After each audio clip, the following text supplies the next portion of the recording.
ئێوارەتان باش بینەرانی عەزیزی پێشەنگ TV. ئێوارەی چوارشەممە نییە و بەرنامەی تایبەتی پێشەنگ TV سەبارەت بە هەڵبژاردنەکانی کوردستان دەست پێ دەکات. هەموو شەمانێت تا کاتی هەڵبژاردنەکانی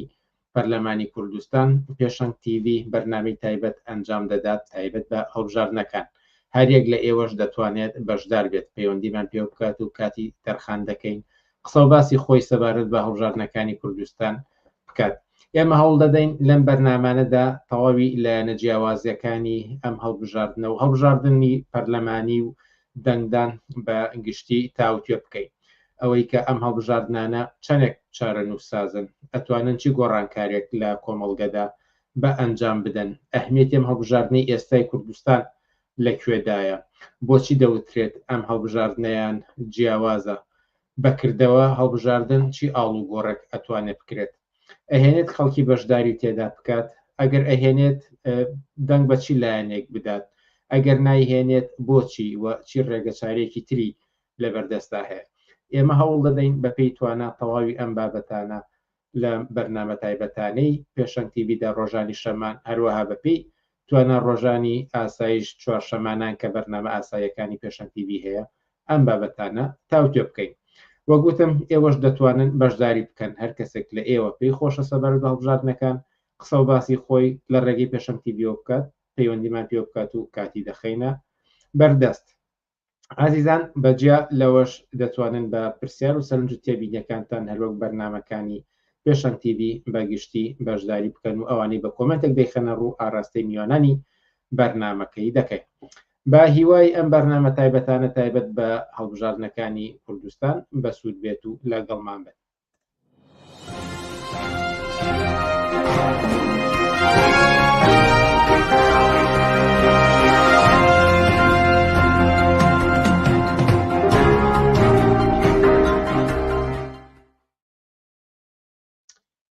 بەڵێ بینەرانی ئازیز، یەکەم چاوپێکەوتنمان سەبارەت بە هەڵبژاردنەکانی کوردستان لەگەڵ موحسین کەریم سەرنووسەری بڵاوکراوەی ئۆکتۆبەر دەبێت. موحسین کەریم، ئێوارەت باش و سپاسکە لەگەڵمانیت. ئێوارەی ئێوە بینەرانی پێشەنگ TV باش، زۆر سپاس بۆ ئەم دەرفەتە. لە کوردستاندا تایبەت لەسەر ئەم هەڵبژاردنە قسە بکەین. چەندێک ئەم هەڵبژاردنە دەتوانێت ئاڵوگۆڕ لە دەسەڵاتی سیاسی کوردستاندا بکات؟ من پێم وایە کە هەڵبژاردن لە کوردستانە بەی شێوەیە ئاڵوگۆڕ لە دەسەڵاتی سیاسیات پێک نایانێ. ئەوەی کە لە وڵاتانی ترا، لە وڵاتانی بابڕێ ئەوروپیەوانەی کە ئەزموونێک مێژوویەکی هەڵبژاردنی پەرلەمانی و دەنگدان و ئەو جۆرە لە سیستمی پەرلەمانی کاری کردووە، لەوێش بەرحاڵ ئاڵوگۆڕێکی جەزری جەوهەری ڕیشەی لە سیاسەت و لە دەسەڵاتە پێک نایەنێت و ئەبینین کە هەر چەند ساڵ جارێک یەکێک لە هێزەکان و حیزبەکانی خێزانی بۆرژوازی لە سنووەکانی دەنگدانەوە سەر بەرزەکەنەوە و بەرحاڵ جارێک و گونێری خەڵکوان تەقدیمەکەنەوە دەسەڵات یەکنەوە یعنی دەسەڵات لە تحلیل ئەخیرا دەسەڵات لە ناو خێزانی بۆرژوازیە لەم بەشی بۆ بەشێکی لەم حیزب بۆ حیزبێکی لەم زووتر بۆ بستنەوەکە، بەڵام ئاڵوگۆڕێکی جدی بە قازانجی کرێکا و زەحمەتکێش ڕوونایە. بەبەستمە کە بڵێم هەتا لە باشترین حاڵەتە لە دیموکراتی ترین سیستما لەو وڵات و لەو کۆمەلگانی کە سیستمی هەڵبژاردن و دەنگدان کاری خۆیە کات سەرفی نەزەر لە هەر شتێکی تر پێم وایە کە ئاڵوگۆڕێکی ڕیشەی لە بەرژەوەندنی چینیکرێکار و زەحمەتکێش پێک نایەنێت. لە کوردستانە ئەمە بە بڕای من زۆر ڕاسترە بەوەی کە ئێمە بینی لە ساڵی 92 تا ئێستا هەڵبژاردن ئەکرێن و هەڵبژاردن هیچ گۆڕانکاریی هەتا لە شکلی دەسەڵاتە دەخسۆتە پێش، ینی تەرح نەکردەوە. بۆ نمونە لە 92 تا ئێستا هەر هێزە ئەسڵیەکانی دەسەڵاتداری کەتی و پارتی لە دەورێکشا گۆڕانیان لەگەڵ بۆ یان بەشێ لە هێزە ئیسلامیەکان لە شەریک بوون لەگەڵەوان، بەڵام دەسەڵاتی ئەسڵی بەدەستی کەتی و پارتیەوە بووە. ئەمەش بۆچی؟ بە بڕای من لە شوێنێکە، لە وڵاتێکە، لە ناوچەیەکە، لە کۆمەلگایەکە کە دەسەڵاتی میلیشیایی دەسەڵاتدار بێ، بە هێزی میلیشیا ئەوان دەسەڵاتیان گرتوێ، معلومە کە لە ڕێگەی دەنگدانەوە هەتا لە ناو بەشەکانی بۆرژوازیە، لە ناو بزوتەوەکانی، لە ناو باڵێن باڵەکانی بۆرژوازیە دەسەڵاتی دەسەڵات ناکرێت. مەسەڵەن تۆ دیقەت بە لە 92 تا ئێستا وانەیە کە جارێکێتی حاکم بێت و پارتی ئۆپۆزسیۆن یا بە پێچوانەوەی پارتی دەسەڵاتدار بێ یەکێتی ئۆپۆزسیۆن بێ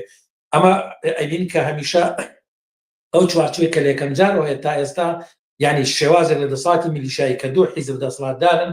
و دوو ناوچەی دەسەڵاتیان بەدەستوێمانە حاکمەتی کوردستانەکەن چ لە ناوچەکانی خوانەوە چەوجا ئەو کاتانەشی کە بە حساب نوێک لە حکومەتی هاوبەشیان پێگە نابێت کۆپیان حکومەت هێرمی کوردستان بەڵام لە دنیا واقع ئەوان دەسەڵاتداری فعلی زۆنەکانی خواردبوون لەم بارۆم پێما کە ئەمە تەجروبەیە توانین بڵێن نزیکی 30 ساڵ زیاترە لە انتخاباتی جۆراوجۆر کاکرێ بەڵام هەر دوو حیزب دەسەڵاتداری یەکەمن لە کوردستان کە دەورانە بە 50-50 بووە 51 بە 49 بۆ دەورانێک تیژبار حاڵڕەنگە کورسیەکان فەرقێکی زیاترەوەی بەڵام هەرم دوانە بوون و تا ئێستا ژەمە بەردەوامە و پێما کە لە هەڵبژاردننی داهاتووشە لەم هەڵبژاردننی کە بەڕێوەم پێما کە مەشەتی گشتی ڕوخساری گشتی کۆمەلگای کوردستان و دەسەڵاتی سیاسی و حاکمیت هەر بەو شقلابێکە یەکێتی و پارتی دەسەڵاتداری ئەسڵین و هەر یەکیان زۆنێکی خۆی بەدەست لە بەرەوەی کەمانە هێزی چەکدارن و بە چەک دەمان دیفاع لە دەسەڵاتی خوانەوە ئامادەنین کە لە باڵێن دەسەڵات ڕادەستی هێزێ بکەن کە بە حساب لە دەنگدانە دەنگ یەکەمەوە تەجروبەشمان نمونەش ئەوەشمانەوەی کە ساڵی 2013 کاتێک کە بسنووی گۆڕان 24 کورسیێنێ یەکێتی نیشتیمانی 18 کورسیێنێ بەڵام بینیمان کە ڕاستەکەی ئەوەی کە هێزی دووەم بوو گۆڕان نەبوو بەڵکو هێزی یەکەم پارتی بوو هێزی دووەم بە فعلی یەکێتی بوو و گۆڕان لەو بێناتەنها و کە شەریکیان کردیان ئەگەر لە وەزارەت تا دوو وەزارەتێکی لە یەکێتی زیاتر بەدەستەوە بوو بێ بەڵام ئەو باخینە لەوەی کە ناوچەی سەوز بەدەست یەکێتیەوە بوو و ئەو خۆی رازی بۆ بۆی کە بۆ دەورەیەک مەسەلەن فلان محافزیان فلان مدیری بەڕێوەبەری گشتی تەسلیمی گۆڕانکاری نەیتوانین نەیکاتوە بە ئەمەلیش بە فعلیش بینیمان کە دەسەڵاتی فعلێر بەدەست یەکێتیەوە بۆ ئەوەی کە بووە تەنها شقلی بۆ بۆی کە بە خەڵک بڵێن کە دەنگەکانتان دەوری هەیە بەڵام لە دنیا واقع بینیمان کە دوو دەسەڵات حاکمن لە کوردستان یەکێتی و پارتیەکان لە زۆنێکە کە زۆنی زەر بۆ پارتی زۆنی سەوج بۆ یەکێتی بەڵام کەوایە ئەهمیەتی ئەم هەڵبژاردنە ئێستا بۆ لایەنەکانی بەشدار بوو هەم دەسەڵات هەم ئۆپۆزیسیۆن چییە؟ چونکە دەبین زۆر بە گەرمی بانگەشەی ئەوەی دەکەن کە خەڵکی بچێت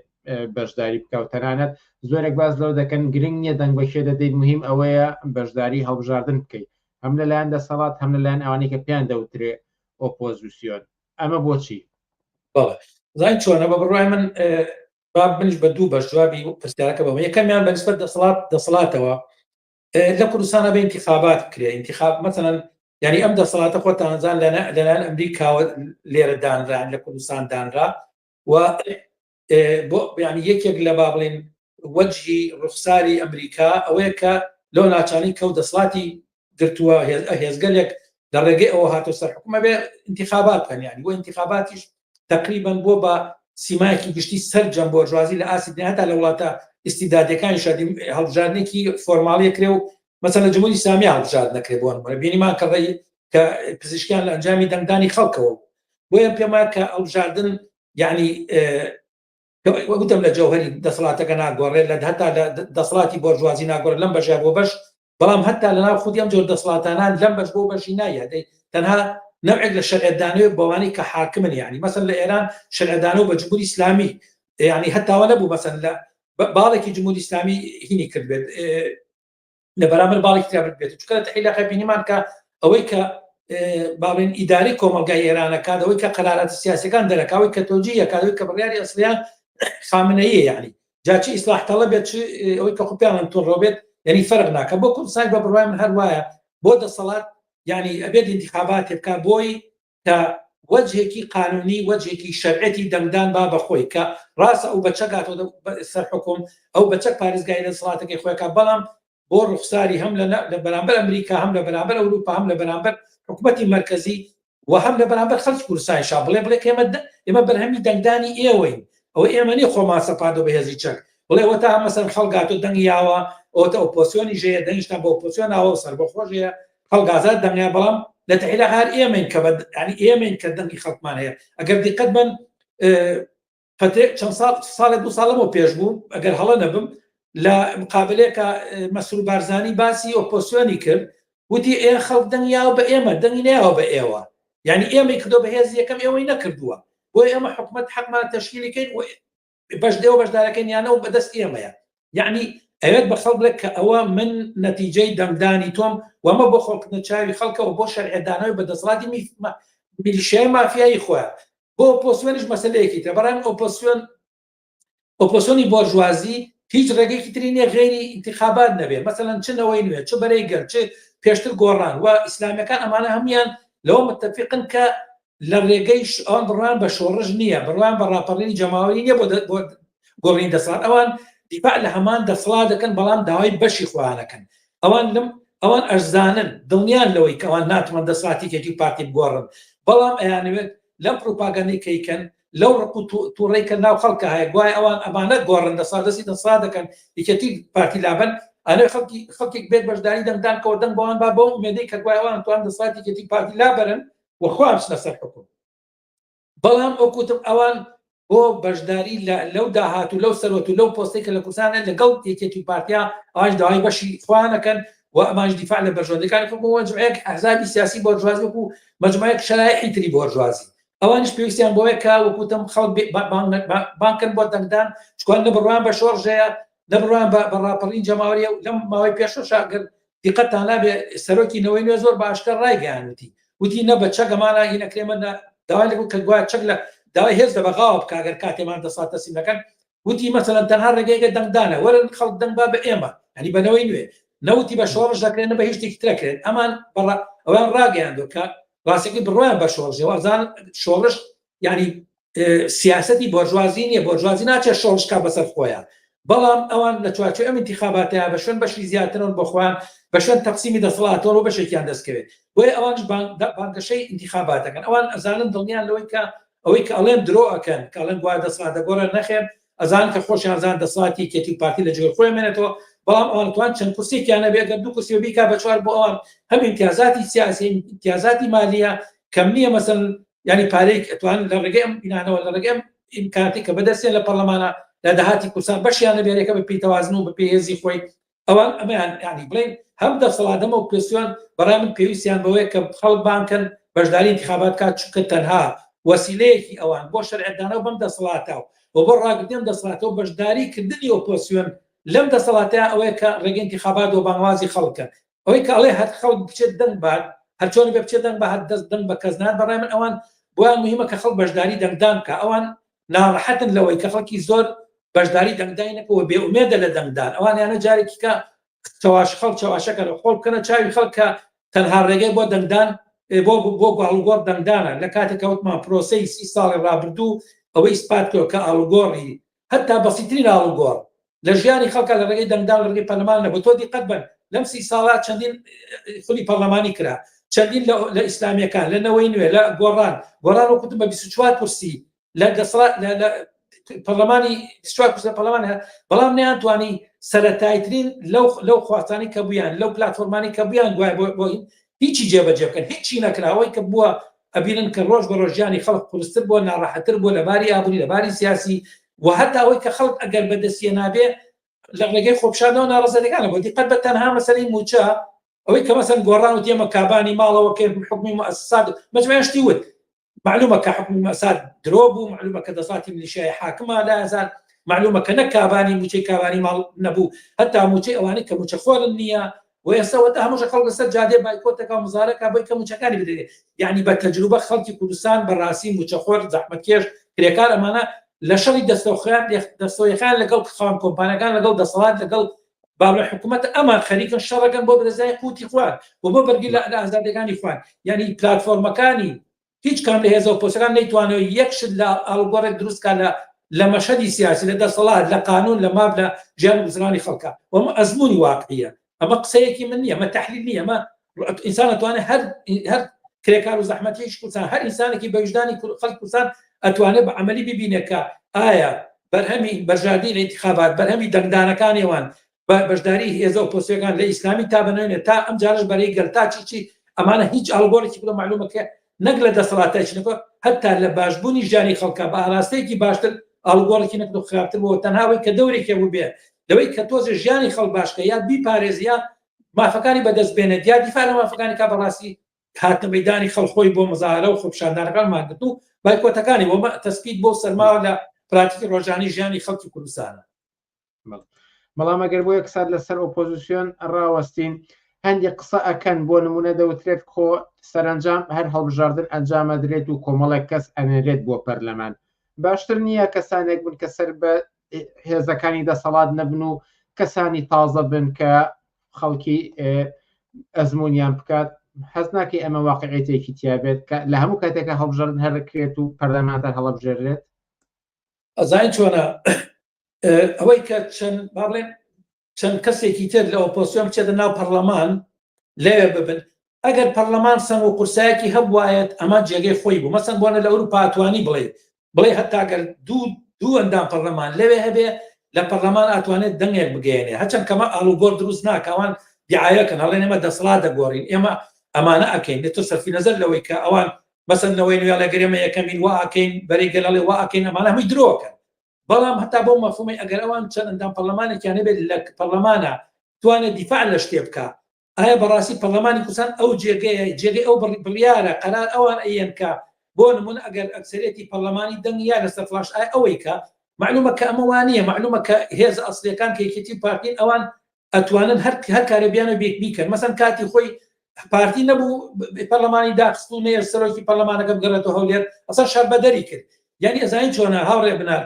یعنی ئەوەی هەتا مەسەلەن یعنی کاڵم ئەو پەرلەمانی کە لە کوردستانە بەڕاستیەتا بە مەفهوم بۆرژوازیەکەشی پەرلەمانێک نییە کە تۆ لەوێ بتوانیت جەدەل بکەیت لەسەر قانون جەدەل بکەیت لەسەر مافەکانی خەڵک هەتا مینبەرێ بە بۆ گانی دەنگی تۆ بەسەرەوە لە ئاسی قانونیە یعنی مەسەلە تەجروبەیە لەگەڵ یانە خۆ زۆر لەو ئەندام پەرلەمانانی کە لەوێ بوون بەشێکیان چ لە گۆڕان چ لەوانە هاتوو هاواریان کرد بەڵام بەکوێ گەیشتیانی چی بوو چ نەتیجەیەکی بوو بۆیە من پێم وایە کە یعنی پەرلەمان خودی ئەو شوێنە نییە ئەو شوێنە نیە کە تۆ بتوانیت لێوە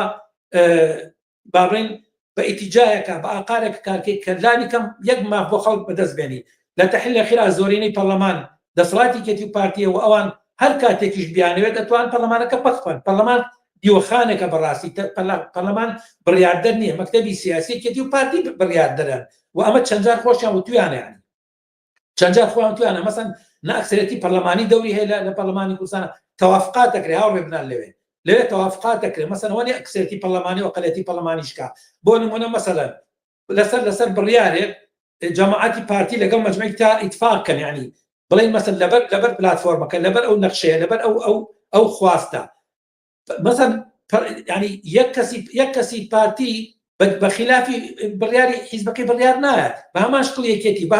هەمان شکڵ ئەوان تریش بۆیە بە بڕۆی من توافقاتێک ئەکرێت ئەو توافقاتش معلومە کە یەکێتی و پارتی بە ئیمتیازاتێک ئەوان تر ڕازیەکەن یعنی ئیمتیازەکان بەدەستی پارتی و یەکێتیەوەیە ئەتوان امتیاز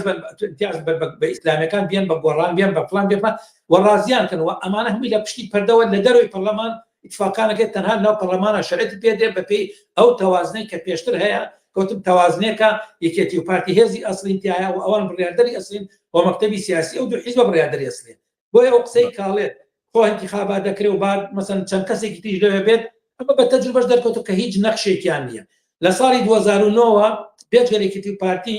ئەندام پەرلەمانی ئیسلامیەکان لەوێ هەن بە قورسی ئەندام پەرلەمانەکانی گۆڕان لەوێ هەبوون دووسێ انتخاباتی پێشووترا نەوەی نوێ لەوێ هەن چ ئاڵوگۆڕێکیان دروست کرد لە پەرلەمانە چ بڕیارێک توانی وەکو بڕیاری پەرلەمانی بێتە پێشەوە کە لە بەرژەوەندی خەڵک بێت هەتا لە مەسەلەی ئازادی لە مەسەلەی موچە گوزەران ژیانی خەڵک معلومە کەمان هیچی نەبوو بۆیە پێم وایە کەەوەش درۆیەکی ترە لە پاڵ درۆکانی ترا کەمانەی کەم و هەدەفەکانەوەی کە خەڵکێک بەرەو انتخابات ڕاکێشن چونکە بەڕاستی ترسیان هەیە بەدەسەڵات و بۆ ئۆپۆزیسیۆن ترسیانە لەوەی کە خەڵک بەشداری نەکا چونکە لە انتخاباتی پێشووترا خەڵک بەشداری نەکرد بێئومێد بوو و ئێستا ئەم هاتوهاواری کە بەڕیان خست بۆ بەڕای من خود یەکێتی و پارتی بەرژەوەندیان لەوە هەیە کە ئەم هەموو لیستە دروست بوو ئەزانین چۆنە ئەم هەموو لیستەی کە دروست بووە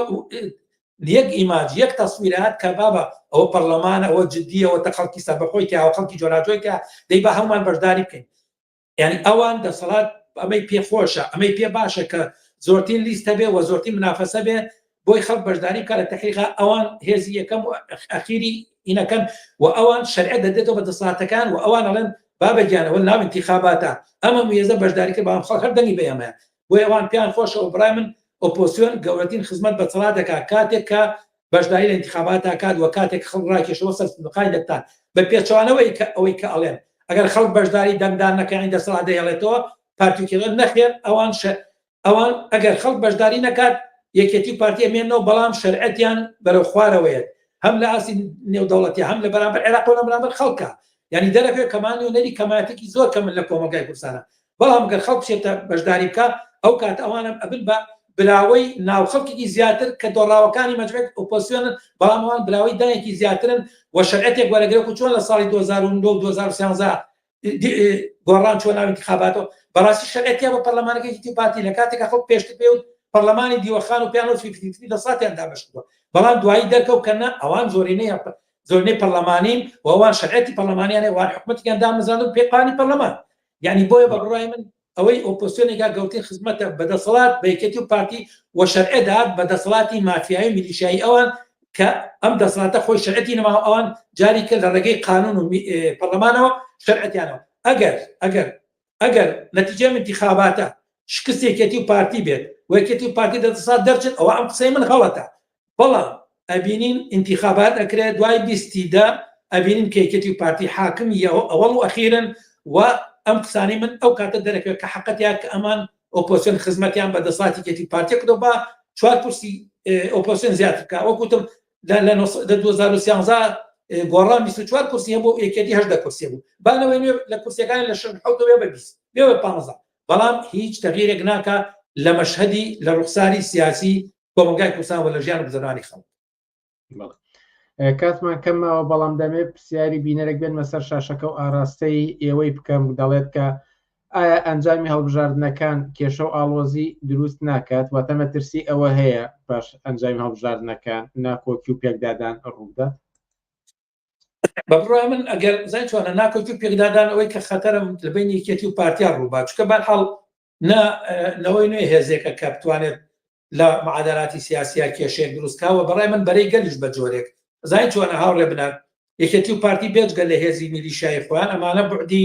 ناوچەیان هەیە یەکێتی لەلایەن ئێران و پشتیوان لێکرێەوە پارتیش لەلایەن تورکیا و پشتیوانیان لێکرێ بۆیە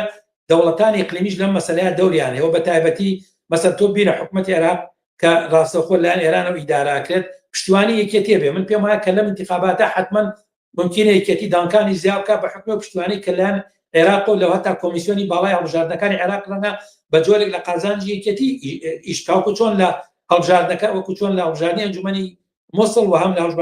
هەڵبژاردنی کەرکووکە بە قازانجی یەکێتیشی کە لە زەرەی پارتی بەڵام بە بڕای من ئەوەی کە وەزعی دۆخی کوردستان بەرەو خراپتر بچێت من پێم وایە کە هێشتا دۆخی کوردستان پێویستی بە ئیستیقرار هەیە و پێم وایە یەکێتی و پارتی ڕەنگە بارگەشی دروست بێت ڕەنگە مەسەن بۆ دەورێک ئەعلانی نەتایجی باڵی انتخاباتەکە دواب بکەوێت بەڵام پێم وایە کە سەرنجامی یەکێتی پارتی پێویستیان بۆیە کە بۆ دەورێکی تر ئەم دۆخە ڕاگرن چونکە هەموو جۆرە پشێوێ بە بڕای من ممکنەکە دۆخی کوردستان تێباتەوە ئەوەی کە پێڵەن خوان ناوێنێ لە حکومەتی هەرێم یەکسەر تووشی هین بێت لێکترازان و هەڵوەشانەوە بێ بۆیە پێم وایە کە بە جۆرێک لە جۆرەکان دوای انتخاباتە سەرباری هاتوو هاوارەکان کەیکەن بەڵام دوای ئەوە دوای انتخاباتە پێم وایە کە یەکێتی پارتی جارێکی تر مجبورە بن کە نەوێک لە تەوازنێکی ترا جۆرێکی اتفاق بکەن و حکومەتی بە هەمانە واقعەتێک کە ئێستا دوو زۆنی واقعی بەڵام نوعا ما حکومەتێکی تر دروست بن کە ڕەنگە باڵێن وەزیرەکانی کێتی لە جاران زیاتر بێەوە تۆزێ قوتی زیاتر بە حکومی ئەو پشتوانەی کەی بێ پێم وایە ئەوەی کە خەتەر دروستکە ئەو دوو هێزە عەسکەریەیە من پێم وانێ نەوەی نوێ هیچ ناکەەوە بەرەی گەلی جەماعەتی لاهوری جەنگیش پێم وانێ کە بتوان ئەو نەخشە ببین و پێشمانێک کە بیانەوە بکەن چکە لە تەحلیلەکە وتم ئەوان پشتیوانی نێودەوڵەتیان نییە و من پێم وایە کە نەتوان ئەوان هیچ یعنی بڵێن کێشەیەک دروستکەن بە تایبەتیەوەی کە خەتەری عەسکەری و خەتەری پێکدادانی چەکداری بێت. محسین کەریم سەرنووسەری بڵاوکراوەی ئۆکتۆبەر زۆر سپاسکە لە بەرنامەکە ئەنی پێشەنگ تیڤیدا ئامادەبوون. سپاس بۆ ئێوە ژەربژین. ئازیزان وچانێکی کورت و بەردەوام دەبین لەسەر بەرنامە تایبەتەکانمان تایبەت بە هەڵبژارد.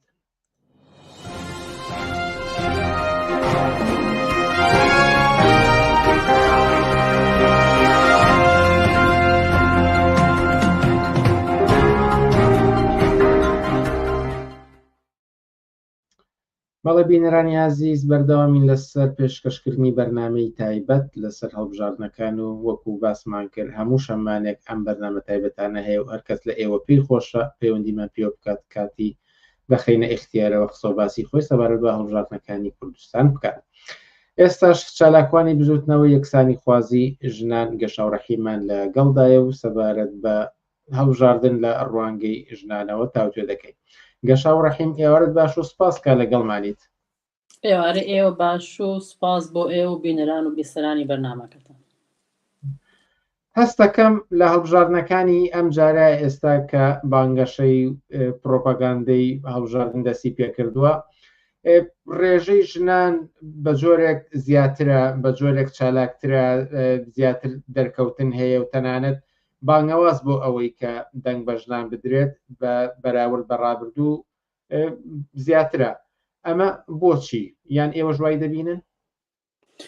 بەڵێ ئەگەر ڕێگەم بیت زۆر بە کورتی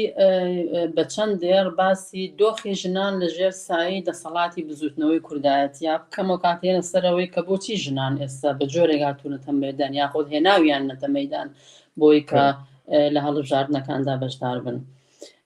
دەسەڵاتی بزوتنەوەی کوردایەتی ڕاستەکەی لە زیاتر لە 30 ساڵی ڕابردووە ئەگەر مەقایسەیەک ئەگەر زۆر بە کورتی لەسەر لەبارەی وەزعەتی ژنانەوە تەماشای بکەین، بێجگە لە سوکایەتی و کوشتن و توندوتیژی بە بەهانەی شەرەف و کەرامەتەوە یاخود بەکارهێنانی ژنان وکو دەستگایەکی بازرگانی سێکسی بەکار هاتووە و لە هەمان کاتە لە چەند ساڵی ڕابردووە بزوتنەوەی کوردایەتی منبەرەکانی ئازاد کردووە، ئازادی کردووە بۆ بڵاوکردنەوەی بیری کۆنەپەرستی و لە هەمان کاتە لە ڕێگەی ئیسلامەکانە و ئیسلامی سیاسی ئەم منبەرەی ئازاد کردە بۆ ئانە بۆ ڕاکێشانی مناڵان بۆ حیجاب پۆشین. ئەمانە بەڕاستی ئەگەر مەسەن کورتەیەک لەسەرەوەی کە وەزعەتی ژنان لە چەند ساڵی ڕابردووە چۆنی بۆ ئاوە. ئەمە طبعا لە هەمان کاتیشان ژنان ناچار کراون بەوەی کە ناچار کران بەوەی لە هەنێک کاتە بە کوشتن بە سووتاندنی خۆیان نازانم بەوەی کە خنکاندنی خۆیان لە ماڵەکانە کە چەند نمونەمان هەیە بەداخەوە لەوارەیەوە کە چەندین کچی لاو لە ماڵەکەی خۆیانە بەپەت خۆی خنکاند و خۆی هەڵواسیەوە کە ئەمانە بە بڕای من نەتیجەی چەند ساڵی ڕابردووی دەسەڵاتی کوردایەتیە. طبعا ئەمانە و زۆر بابەتی تریش لەوەی کە تاوانکاریەکی زۆر کرا بەرامبەر بە ژنان، ئەمانە بەڕاستی تاوانێکی زۆر گەورەیە کە لە کاتێکیشە تاوان باران نەک سزا نادرێن بەڵکو زۆر ئازادانە ئەسوڕێنەوە هەنێک کاتیش زۆر بە ڕاشکاوی زۆر بەوەی کە ئالەساس دیفاع لە شەرەف و کەرامەتی خێزانەکەی کردووە لەوەی کە خێزانەکەی لەکەدار نەبێت زۆر بە ئازادی باسی کردو کە کچەکەی خۆی کوشتەوە یاخود کە ژنەکەی کوشت یاخود کە بە هەر حاڵ کەسێک لە ئەندامانی خێزانەکەی پیاوە بێ کوڕ بێ مێردەکەی بێ کە ژنەکەی خۆی گشتووە کە ئەمانە دیاردەیەکی بێ ئەندازە قێزەون کە لە چەندین ساڵی ڕابردووە کوردستانی گرتوۆتەوە کە ژنان بوونەتە قوربانی یەکەمی ئەو کۆمەلگایە. ئێستا گر بینە سەر مەسەلەی هەڵبژاردننی پرسیارەکەی ئێوە پێشوێک کە بینە سەرەوە ئەمێ پرسم کە ئەم دۆخەی ژنان لە ماوەی ڕابردوودا کە ئەم باستان کردووە پەیوەندی بە پەرلەمان و هەڵبژاردنەکانەوە هەیە ئەکرێ بۆ نمونە پەرلەمان بەکەم تەرخەم تەماشا بکرێ بەرامبەر ئەم دۆخە؟ بە بڕای من پەرلەمان لە کوردستانە هەر نییە ئەگەر قسە لەسەر پەرلەمانە کام پەرلەمانێکە خودی ئەندامانی پەرلەمان سوکایەتیان پێکرێ ژنەکان ئەسڵ ئیجازەی قسەکردنیان نییە بە بڕام پەرلەمانێکی دیکتاتۆریە وەکو کارتۆنێک دانرا وەکو ئەوەی کە لە هەموو تەواوی دنیاە پەرلەمان و قاوانینەکانی هەیە بۆیە پەرلەمانیش بە بڕام وجودێکی بۆی کە بتوانێت لە پەرلەمانە قسە لەسەر مافەکانی ژنان بکەیت نەک ناکرێت ئەسڵەن سوکایەتی بە ئەندامانی پەرلەمانی ژن ئەکرێتەوەیە ئەگەم ملاحەزە بکە ئێستا مەسەن لە کاتی ئەم هەڵبژاردنانەیە تەسەور کە لەم کاتەیە بە پێی یاسای باری کەسێتی لە عێراقا کە ئومێدەوارم بە هەوڵ و تێکۆشانی ژنان و ئینسان ئازادی خوازەکان قاونە سەر نەگرێت لە کاتی ئەم هەڵبژاردنەیە یاسای باری کەسێتی ئەیەوێت کچانی 9 ساڵ بە شوبن کچانی 9 ساڵ دەزرێژ سێکسیان بکرێتە سەر بۆیە بەڕاستی ئەمە لەم کاتەیە هاتووە کە هیچ کەسێک لە ئەندامە لە هیچ کەسێک لە حیزب دەسەڵاتدارەکان فزەیان لێوە نایەت ئەسەن نەقسە ناکەن بەڵکو کۆمەکیشیانەکەن ئەمانە بە جۆرێک هەر ئەوانەی کە ئیدعا بووە ئەوانە ئەکەن هەر ئێستا بانگاواتی ژنانەکەن ئەکەن کە بۆی کە بێن بۆ دەنگان بۆیە بە بڕام پەرلەمان شتێک نێکە ناوی پەرلەمان بێت تاکو بتوانیت قسە لەسەر مافەکانی ژنان بکەیت. ئەی سەبارەت بەوەی کە ئەم جارەیان هەوڵدراوە زیاتر ژنان بەرجەستە بکرێتەوە و بانگەشەی دەنگدانیان بۆ بکرێت. ئەمەش طبعا ئەتوانم بڵێم بە بڕای من ئەمە جۆرێک کە لەوەی کە ئەیانەوێت بە جۆرێک کە احترام بۆ ژنان قایلن احترامی ژنانیان بە تایبەتی گرتووە لە کاتێککە ئەیانەوێت بە هەزار ئەملاولا وەسائلی جۆرا و جۆر کە بیانەوێت ژنان کێشکەن بۆ پەرلەمان ئەمە تەنها ئەوەیە کە ئەیان اعتیبار بەوە بن کە خۆی لە کاتێکە بڕای من سوکایەتێکی بێ ئەندازە بە ژنانەکە لەم کاتانەیە ئەکەنە ژنا کەی بۆ ئەوان کە دیفاع لە مافەکانی ژام کەی بوون ئەوانەی کە قسە لەسەر مەسائلی ژام کەی بوون ئەوانەی کە توانیوانە لانی کەمی یەکسانی و ئازادی بۆ ژنانی کوردستان بەرقەرار بکەن بۆیە تەبلیغکردن بۆ ئەوەی کە ژنان بێنە مەیدان دەنگمەند تەنها و تەنها بە ئیسفادەیەک بۆ خۆیان و نەبێت شتێکی تر لەوبارەیەوە نییە. پرسیاری بینەر سەبارەت بەوەی کە ئەو ژنانی دەچنە پەرلەمان دەتوانن نوێنەرایەتی ژنان بکەن ئەگەر چی قسەی ئێوە بەگشتی لەسەر پەرلەمان ڕۆشن بوو بەڵام ئەگەر وەڵامی ئەم پرسیار بدەنەوە سەر بەخۆ لە ناوڕاوکی خودی پەرلەمان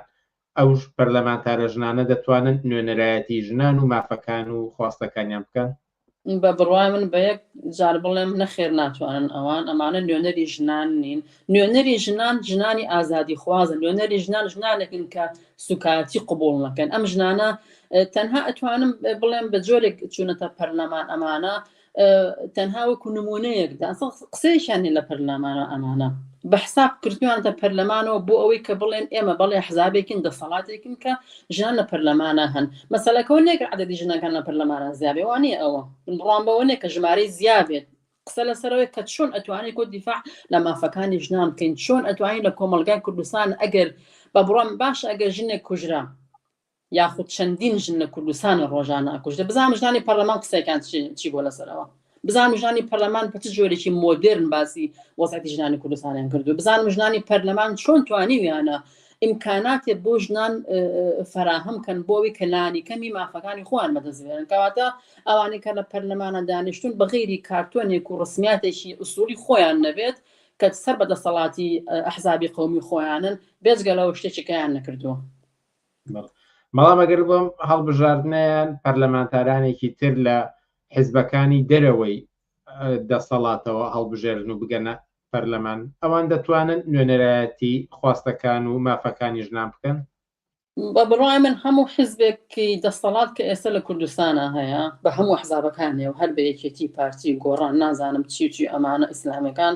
هیچ کەسێکان ناتوانن گۆڕانکاری لە وەزعیەتی ژنان لە کوردستانە بکەن تەنها و بە تەنها ئەبێت دەسەڵات بگۆڕێت و بە ئەندازەیەک قوانینەکانی عێراق لەسەر قوانینی شریعەتی ئیسلام لا ببرێت ئەمانە هیچ حزبێک کە لە کوردستانە ئەگەر دەنگیشی زۆر هێنا کێن ئەوانەی کە تا ئێستا دفاع لە مافەکانی ژنان کردووە ئەگەر کردبێتیان دەفەرموو بۆوان هینیکەن بێنە بەرچاوی ئێمە نەماندیوە ڕاستەکە ئێمە بۆیە هەر حیزبێکی تر بێتە دەسەڵاتەوە هیچ شتێک لە یەک زەڕە لە مافەکانی ژنان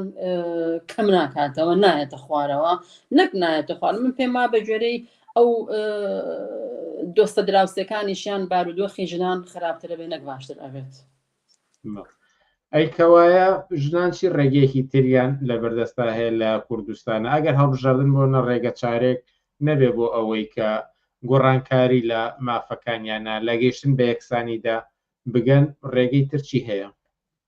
بە بڕای من پێش هەموو شتێک من بە ژنان ئەڵێم ژنانی ئازادی خواست مەچن بۆ دەنگان پێش هەموو شتێک نابێت دەن بەم ئەحزابانە بن چونکە وەکو پێشتر باسم کرد لە چەندین ساڵی ڕابردووە یەک زەڕ لە مافەکانی ژنان هین نەبوون دەستکاری نەکراوە بێجگەلەوە زۆر خراپتریش بوو بۆیە ئەبێ ژنان ئەوەندە وشیار بن کە بایکۆتی دەنگدان بکەن کە نەچن کە خۆیان بکەن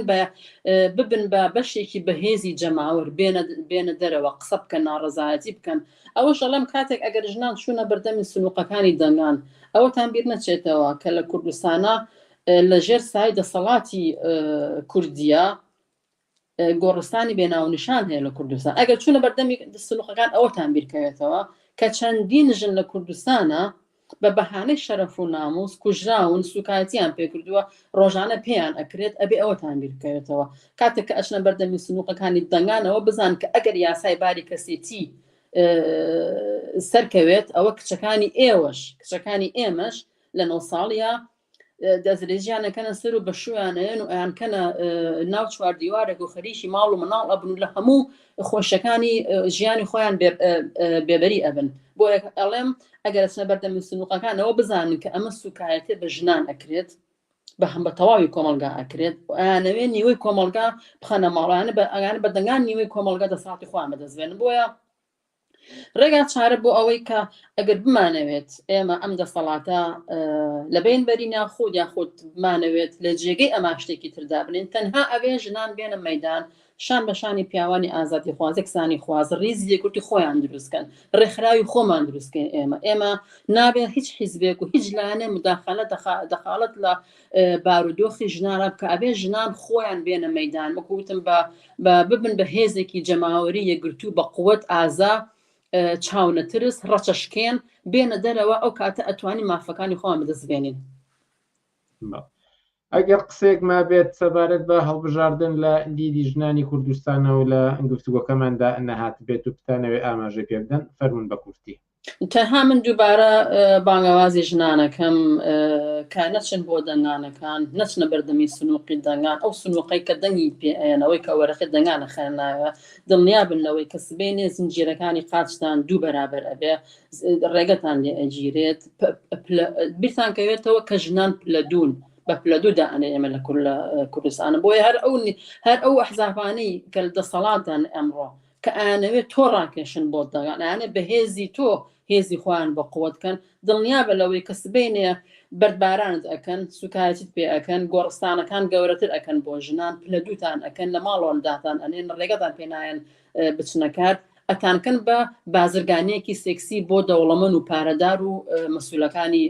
دەسەڵاتی کوردایەتی بۆیە من دووبارە بانگەواز دەکەم کە نەچن بۆ دەنگانێکی قێزەونە دەنگانەکە تەنها بۆ دەسەڵاتی کوردایەتی خۆیەتی بۆ شتێکی تر نیە بەرامبەر چکە دەنگان یەک زەڕە لە ئازادەکانی ژنان ناگۆڕێت نەک نایگۆڕێت بەڵکو زیاتر و خراپتریشی ئەکات گەشەو ڕەحیم هەڵسوڕای بزوتنەوە یەکسانی خوازی ژنان زۆر سپاس کە لە بەرنامەکانی پێشەنگ تیڤیدا ئامادە بوون زۆر سپاس بۆ ئێوەش ماندوو نەبوون ئازیزان وچانێکی تر و بەرنامە تایبەتەکانمان سەبارەت بە هەڵبژاردن بەردەوام دەبێت لەگەڵمان بمێنەوە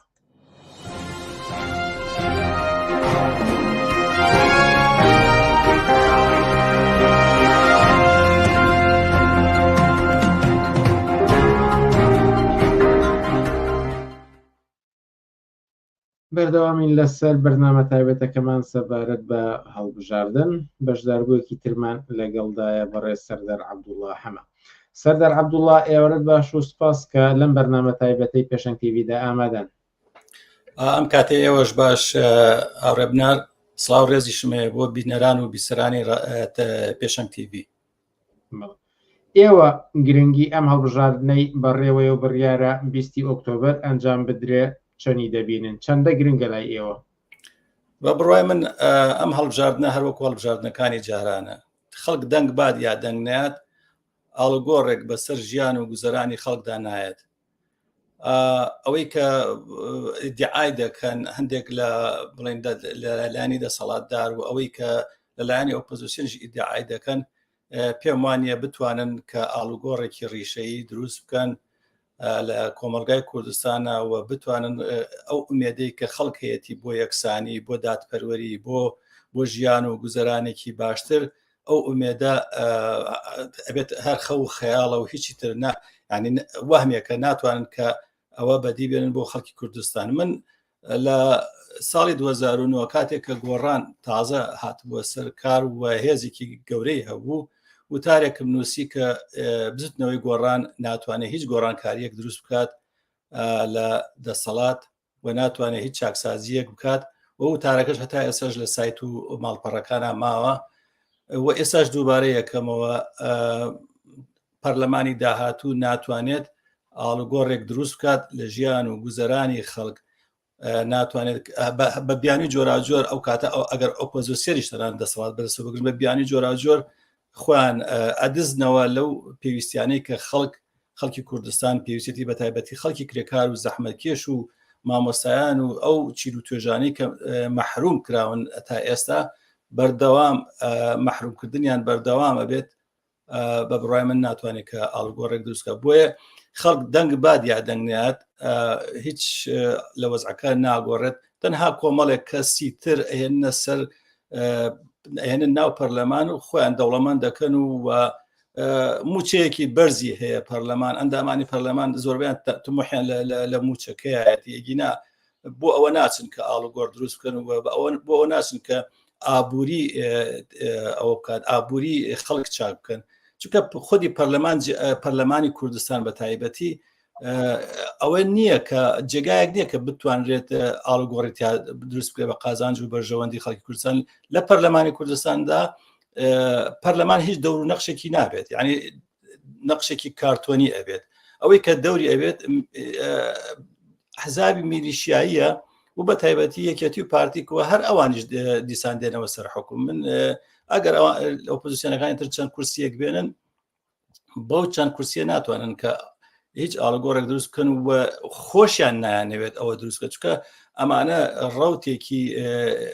کرێکاری زەحمەت کێشان سەر بە کرێکاران و زەحمەت کێشان نین ئەمانە ڕەوتی بۆرژوازین ینی باڵی تری بۆرژوازین بۆیە بۆرژوازی بە هیچ شێوەیەک لە قازانج و بەرژەوەندەکانی خۆی وازدایەنێت بۆ خەڵکی کرێکار و زەحمەت کێش. بەڵام ئەگەر باز لە ئاڵوگۆڕی ڕیشەی فراوان نەکەین بەڵکو وەڵامدانەوە بە کۆمەڵێک خواست و پێداویستی سەرەتایی گرفتەکانی ئەمڕۆی کۆمەڵگا وەکو خزمەت گوزاریە سەرەتاییەکان وەکو وەرگرتنی موچە لە کاتی خۆیدا وەکو بەردەوامبوونی کەرتی خوێندن و تەندروستی و هەتاوەکو بۆ دوایی ئەگەر ئاڵوگۆڕی فراوانیش ئەنجامەدا ئەتوانێت وەڵام دەرەوە بێت بەم خواستانە بە بڕای من ناتوانێت چونکە هێشتا ئەو پەرلەمانێکی کارتۆنیە کە وتمان کە ناومانە پەرلەمانێکی کارتۆنی و هیچ دەسەڵاتێکی نییە ناتوانێت چاکسازی ئەوەش بکات یعنی چاکسازی سەرەتاییەکانیش بکات بۆ نمونە ئاو کارەبا مەسەلەن موچە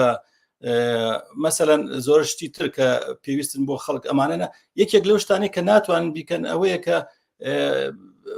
ئەو کۆنەپەرستی کە هەیە لە کۆمەڵگادا کە باڵی کێشاوە بەسەر کۆمەڵگادا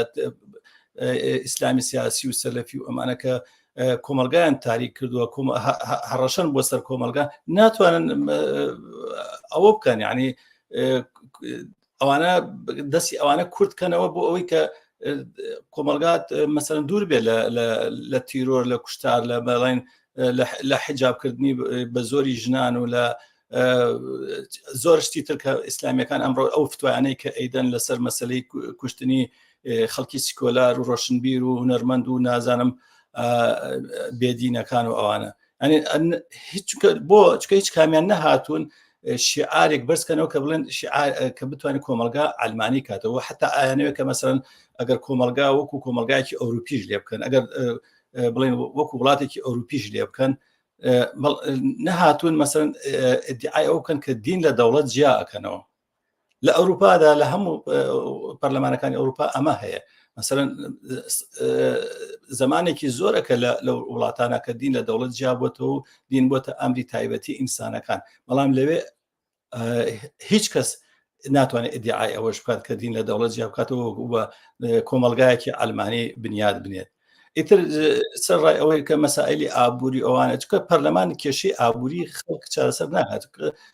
پەرلەمانی بۆژوازی پەرلەمانی بۆژوازیش بە دوای قازانجەوەی قازانجیش چۆن دەکرێت ئەبێ بە چەسانەوەی خەڵک ئەنجام بدرێت بۆیە نە حیزبەکانی ئێستا کە یەکێتی و پارتی لە دەسەڵاتان و ئەوانەشی کە دێن ناتوانن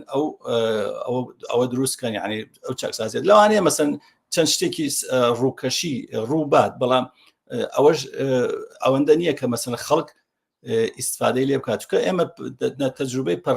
سیستمی پەرلەمانیمان هەیە لە سەراسەری دنیاشە ئەگەر پەرلەمانەکە کارتۆنیش نەبێت تەنانەت سیستمی پەرلەمانی لە دنیا نەیتوانیوە کە کێشەی هەژاری برسێتی شەڕ و کوشتار و ماڵوێرانی چارەسەر بکات. ئەوە تا ئێستا ئەمڕۆ وەزعەکە ئەبینین لە ئاسی دنیا برسێتی بە ملیۆنەها کەس بە ملیۆنها کەس لە ئەفریقا لە وڵاتانی هندستان لە شوێنەکانی تر ئەمرن لە برسانە لەبەر هەژاری لەبەر نەداری و هەروەها ئەو شەڕ و ماڵوێرانی کە بە ملیۆنەهان کەس کاتە قوربانی ئەمانە مەسەن بەهۆی حاکمیەتی سیستمی پەرلەمانیەوە لە جیهاندا. چ جای ئەوەی کە پەرلەمانی کوردستان پەرلەمانێکی کارتۆنی و هیچ دەسەڵاتێکی نییە بە بڕای من ناتوانێت ئەو کات یعنی خواستی خەڵک بەدی بێنێت. وێڕای ئەم سەرنج و تێبینیانەی ئێوە لەسەر پەرلەمان هەتانەوە تەرانەوەی کە بە کارتۆنی لە قەڵەم دەدەن ئەهێنێت لە هەڵبژاردننی 20 ئۆکتۆبەردا خەڵکی بەشداری تێدا بکات و لایەنێک هەڵبژێرێت و کاندیدێک هەڵبژێرێت و دەنگی پێ بدات؟ بە بڕای من چووکە کارتۆنیە چووکە هیچ دەسەڵاتێکی نییە هیچ گرنگێکی نییە تر خەڵک بچێت دەنگ بات و دەنگ نادۆک و پێشتر لە سەرتاوتم دەنگ بدات و دەنگ بات نەیات هەر هەمان شتە هیچ ئاڵگۆڕێک دروست نابێت هەر دەسەڵاتی یەکێتی و پارتیە چکە لەوێ میلیشیا حاکمە میلیشیا دەوڵە بینێت اینجا جگەر لە میلیشیا قازانج و بەرژەوەندی وڵاتانی کۆنەپەرست و ئەوانەی دەوروبەری ناوچەکە تورکیا و ئێران و هەروەها ئەمریکا و غەرب دەورە بینێت ئەو بەرژەوەندەکانی ئەوان لەوەدایە کە یەکێتی و پارتی لە دەسەڵاتە بمێنەوە بۆیە خەڵک ئەگەر بەشداری بکات یا بەشداری نەکات ئاڵگۆڕێ دروست ناکات. بەڵام من لێرە تەوسیم ئەوەیە یان بڵێن ئەوم ئەیە کە خەڵک نەچێ بەشداری بکات بۆ ئێمانە کە زیاتر ڕێسوا ببن بۆ ئێمانە کە زیاتر کە ئەوە بن لە کەنار هێنەوە بن لە حاشێ کۆمەڵگادا سێر بکرێن چکە 32 ساڵ ئێمە تەجروبەی ئەمانمان بینیوە کە هەموو پەرلەمانێک لە هەموو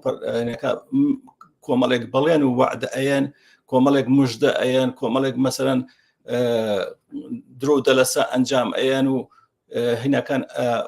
بەبێ ئەوەی کە هیچ ئاڵگۆڕێکیشان دروست کرد بێت یعنی سەرەتایەتنی شتێک کە لە ماوەی 32 ساڵە ئەم پەرلەمانە ئەگەر چ یەکێتی حاکم بوو بێت ئەگەر چ پارتی حاکم بوو بێت نەیانتوانێت تەنانەت کارەبا بە خەڵک بگەێنن ینی ڕۆژ بە ڕۆژ سەعاتی دانی کارەبا بە خەڵک کەمتر بۆتەوە لە گەرمەی هاوینە ئاو مەسەلەن پارتی یەکێکە لەو حیزبانی کە هەمیشە ئیدعای چاکسازی و ئەوە ئەکات کە پرۆژەی هەیە و ئەوەی هەیە وەکو ئەمڕۆ گوێم لە قسەکانی مەسرور بارزانی بوو کە حیزبەکانی تر دەیانەوێت کە ڕێگری لە ئێمە بکەن لە پێشکەوتن و لە بنیادنان و لە چاکسازیکردنا نازانم ئەو چاکسازیانەی ئەو کامە بۆ کردوێتی لە ماوەی 32 ساڵی لە ماوەی ئەو کابینەیە کە خۆی حاکم بۆ تیا خۆی نازانم ئەو چاکسازیانە کامە بۆ بە قازانجی خەڵک ئێستاش بڕۆ لە هەولێر لە گەڕەکی فەقیر نشینەکان ینی بارودۆخێکیان بەسەرا هاتووە کە هەرگیز وێنەی نەبووە نە ئاویان هەیە نە کارەبایان هەیە هەژاری برسێتی بێکاری بێموچەیی کوا چاکسازی کامەیە چاکسازی کامەیە پرۆژەکانتان مەگەر پرۆژەی ئابووری خۆتان و بزنسەکانی خۆتان بڵێن ئەگەرەوە بڵێن ڕاستەکە یعنی ڕێگریەکەن لەوەی کە بزنسەکەی خۆتان کەم بێتەوە یان قازانج و بەرژەوەندەکانی خۆتان کەم بێتەوە بۆیە بە بڕای من بە هیچ شێوەیەک ینی بەشداریکردن لەم هەڵبژاردنە بەڕاز نازانم چکە ئەم پەرلەمانی هیچ کاتێک هیچ دەور نابینێت هیچ کاتێک ناتوانێت کە کێشەی خەڵک چارەسەر بکە خواست بەدەم خواستی خەڵکەوە بچێت ئەمانە مەسەرەن کە ئیدعای دەکەن هەندێکیان هاتوون تازە هاتوون هەندێک حیزب و لانی تازە هاتوون یاخود یەکێتی یاخود پارتی مەسەن هینە شێوەی هینەکانیان گۆڕیوە شێوەی پروپاگاندەکانیان گۆڕیوە تۆزێک بۆەوەی زیاتر خەڵک بچێ بەشداری بکە ئەگینا سبەی ڕۆژ ئەگەر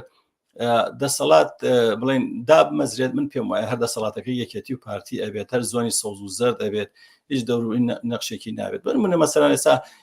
دیعای پارتی ئەوەیە کە ئێمە ئەمانەوێت کوردستانێکی بەهێز دروستکەین کوردستانێک بێت کە پێشکەوتنی پێوە دیار بێت وەکەوەی کە مەسەرەن ئەڵێ حیزبەکانی تر لایەنەکانی تر بەس دژی پارتی نایانەوێت مەسەرەن هیچ قسەیەک لەسەر بەهێزبوونی کوردستان ناکەن بەڵام منش پرسیارەکەم ئایا لە زۆنی زەرد چەند ساڵە ئێوە حاکمن ئایا چ پێشکەوتنیەک و چ بەهێزبوونیەکی تیا ئەبینرێت ئایا ئێوە چیتان کرد لەو زۆنەی کە ئێوە خۆتان تیا حاکمن بەهێزبوونی کورد ئەو زۆنە لە چیدا ئەگەر بڵێن ئەو یەکێتی ڕێگر بۆ لە بەردەم ئەوەی کە نەیشتووە کە کوردستان بەهێز بێت و ئەوانە بکات یعنی پێشکەوتنی بەخۆ بینێت ئەوە وەکو قسەی پارتی بەڵام ئایا لە زۆنی زەرد کامە هێستان دروست کرد کامە ئاشتیتان بنیاد ناکە وەکو ئێستا شعارەکان ئاشتی و پێکەوە ژیان و نازانم ئەمانەیە ئایا بوونی هێزەکانی تورکیا و سوپای تورکیا لە کوردستانە ئاشتیە بەهێزبوونی پارتی نیشانەیەت یاخود زوعفی پارتی یاخود ڕۆژ من بۆی ئەڵم ڕۆژ بە ڕۆژ مەسەن ئەم ئیدعایی کە ئەیکەن زیاتر دەرەکەوێت کە ئەو قسانە هەمووی درۆ هەمووی مکیاجکردنە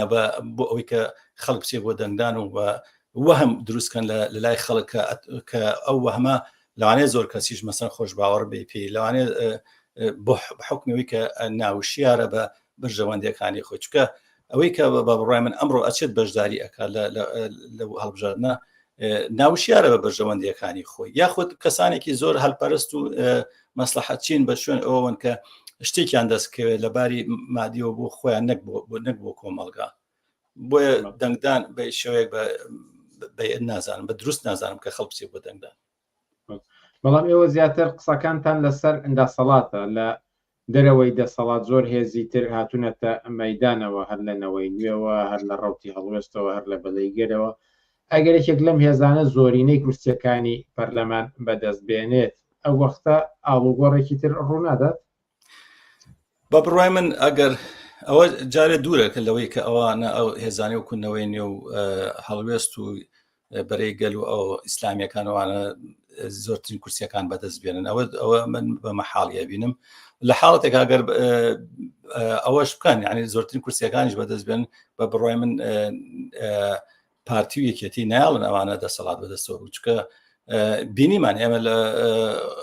ماوەی پێشووە تەجروبەمان هەیە لەسەرەوە کە گۆڕان زۆرترین دەنگەکانی بەدەستێنا لە ناوچەی نفوسی یەکێتیە بەڵام دەسەڵات هەر بە دەسەڵات هەر بە دەست یەکێتیەوە ئەوە گۆڕان 25 دەنگی 25 کورسی هێنا لە کوردستان لە یەکەم جارکە هاتنە ناو انتخاباتەوە بەڵام دەسەڵات کووە بەدەست گۆڕانەوە هەر ئێستا ژاران دەسەڵاتی زۆنی سەوز بۆیە بە بڕای من نەوەی نوێ نە بەرەیگەل نە هەڵوێستنە ئەمانە ناتوانن دەسەڵات بەدەستەوە بگرێت چکە بەرژەوەندی وڵاتانی کۆنەپەرستی ناوچەکە لە مانەوەی پارتی و یەکێتیە مەسەن بۆ نمونە ئێران بە هەموو توانایە محاولەکە کە یەکێتی دەنگ بێنێتەوە چکە یەکێتی نفوسی ئەوە خاوەن بەرژەوەندی ئەوە تورکیا بۆ پارتی و هەروەها ئەمریکا و غەربیش یعنی پیان باشە کە ئەم حیزبە میلیشیانە کە هەتا ئێستا بوون چکە خۆیان دایان مەزراندون و پێشیان باش نییە کە لا ببرێن تا ئەو کاتێک کە قازانج و بەرژەوەندیەکانی خۆیان مەسەن بزانن لە سای ئەم دەسەڵاتەوە ئەم دوو حیزبەوە بەدەست نایەت ئەو کاتە لەوانەیە بڵێن بانەوەی نوێ بێت یا لەوانەیە بڵێن هینێکی تر بێت ئەوەش ڕوو نایەت بە بڕای من چکە نەوەی نوێ یاخود بەرەی گەل یاخود هەڵوێست نیان توانیوە پارێزەری بەرژەوەندیەکانی ئەو دوو وڵاتی ناوچەکە بن بە تایبەتی تورکیا و ئێران و هەروەها ئەمریکاش ئەوە دوورە لە هینەوە لە هاتنە سەرکاری ئەوانەوە جگە لەوەی کە دوورە لە هاتنە سەرکاریەوە ناشتوانن کە ئەو کارە بکەن دوایین پرسیاری بینەر بەبی هێن بەسەر شاشەکە و ئاڕاستی ئێوەی بکەم ئەگەرچی ڕەنگە پێشبینی کردن سەخت بێ بەڵام پێتان وایە بایکۆت ڕێژەیەکی بەرزتۆمەر بکات لەم هەڵبژاردنانەدا بە بڕای من بایکۆت ئەبێت بەڵام واتە سەورەکەم یعنی بایکۆتی ئەم جارە مەسەرەن کەمتر بێت لە جاری پێشوو چکە بە حکمەوەی کە کۆمەڵێک حیزبی تازە و لیستی تازە هاتوون کۆمەڵێک ئیدعای گەورە دەکەن لەوانەیە کۆمەڵێک کەس خۆشباوەڕ بن پیان و پیان ئەوە بێت پیان وا بێت کە ئەمانە ئەتوان ئاڵوگۆڕ دروستکەن لە ژیانی ئەوانە هێشتا مەسەرەن بەو ڕادەیە نییە کە هوشیاری ئەوان بەو ڕادەیە نییە کە ئەمانی بینی بێت تەجروبەی کردبن یان بزان کە ئەمانە باشترن لە پارتی و یەکێتی چکە تازەن و تازە هاتوونەتە سەرکار وە حملەیەکی زۆر گەورەش هەیە یعنی بە ملیارەها دلار ئەتوانم بڵم سەرفەکە بە ملیار دلار میلیۆن ئەلانیکە بە میلیۆنا دلار سەرفەکەی بۆ ئەوەی کە خەڵک بچێت دەنگدان بکات لانی زۆر ڕێگا بەکارێنن بۆ ئەوەی کە خەڵک بچێت بۆ دەنگدان وەکو ئەوەی کە مەسەرەن پارە ئەیان بە خەڵک دەنگی پێ ئەکڕن وەکو ئەوەی کە مەسەرەن بندیوار دروستەکانی وەکو ئەوەی کە هەڕەشە ئەکەن ینی لە هەڕەشەی لەسەر کار دەرکردن و ئەوانە ئەکەن لە خەڵک و جگەل لەوە مەسەرەن زۆر شتی تر ینی بەکار وەسائلی تر بەکارێنن بۆ ئەوەی کە هەر چۆنێک بێ خەڵک بچێ بۆ دەنگدان بە بڕای من بایکۆتکردن ئەبێت بەڵام نسبەتەکەی لەوەی پێشوو هینتر نابێت بە بڕای من زیاتر نابێت بە هیوام کە مەسەرەن بایکۆت زیاتر بێت لە جارانی پێشوو و بتوان کە مەسەرەن بەشداری نەکەن لەم هەڵبژاردنە ئەگەر چاو لە ڕابردوو بکەین مەسەن لە 180 خەڵک بەشداری کردبوو بەڵام تەسەورەکەم هەر ئەو لە 180 یان زیاتر یا لە تۆزێک زیاتر بتوان بەشداری بکەن. سەردار عەبدوڵڵا حەما زۆر سپاسکە لە بەرنامەی تایبەتی پێشەنگ تیڤی تایبەت بە هەڵبژاردنەکان بەشدار بوون. زۆر سپاس بۆ ئێوە زۆر سپاس بۆ ئەوانێک کە گویان لێمان بوو و چاویان لێمان بوو. زۆر سپاس. ئازیزان سپاس بۆ ئێوەش وەک وتمان تا کاتی هەڵبژاردنەکان هەموو شەمەیەک بەرنامەی تایبەتمان دەبێت لە پێشەنگ تیڤیەوە سەبارەت بە هەڵبژاردن هەر کەس لە ئێوە پێی خۆشە بەشدار بێت پەیوەندیمان پێوە بکات و کاتی دەخەینە ئیختیارەوە قسە و باسی خۆی سەبارەت بە هەڵبژاردنەکان بکات و بەدەر لەم بەرنامە تایبەتانەی ڕۆژانی شەممان تا کاتی هەڵبژاردنەکان هەڵبەت هەموو شەوێکی چوارشەممانیش پێشەنگ تیڤی بەرنامەی ئاسایی خۆی پێشکەش دەکات و هەر بەو پێیکە بەسەرەی هەڵبژاردن یەکێکە لە بابەتە گەرمەکانی ئەمڕۆی کۆمەڵگەی کوردستان حتمەن لە چوارشەممانیشدا جێگەیەکی بۆ دەکەینەوە با هیوای بەشداری چالاکانی ئێوەش لەم بەرنامە تایبەتان و بەرنامەکانی چوارشەممانیشدا لێرەدا دێنە کۆتایی ئەم بەرنامە تایبەتە تاوەکو چوارشەممە بەرنامە ئاساییەکانی پێشەنگ تیڤی کاتێکی خۆش بۆ هەموو لایەک و هەر شاد و سەرکەوتوو بن.